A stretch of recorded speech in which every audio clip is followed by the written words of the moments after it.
North Korea continues to battle shortage in food production. The regime is likely struggling even more due to lack of imports with COVID-19 shutting borders. Hong Yu provides an in-depth analysis. This year, North Korea is expected to record its lowest rice production since 1994. The U.S. Department of Agriculture's rice outlook for the regime is worse than last year. It expects North Korea to produce around 1.36 million tons of rice. That is a drop of 18,000 tons compared to the year before. North Korea's rice output has been falling since 1994, when it produced around 1.5 million tons.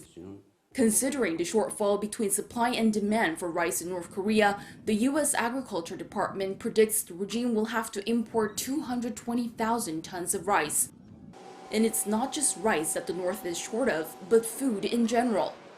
A Unification Ministry official said on Tuesday that North Korea is likely to be 860,000 tons short of food, as the regime produced only 4.69 million tons of crops last year, below the 5.5 million tons required to feed its population.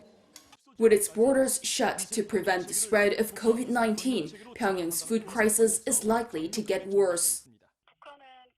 North Korea imports a huge part of its food supply from other countries such as China, and the other amount is covered through domestic farming. So as imports are limited, the regime has no other option but to distribute less food to its people.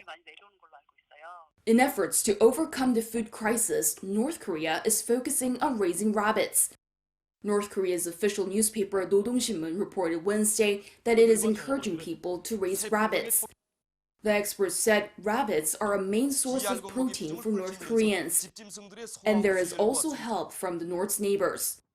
The Russian ambassador to North Korea said on Thursday that Russia has provided 25,000 tons of wheat to help the North cope with the food shortage and is planning for another shipment in the near future.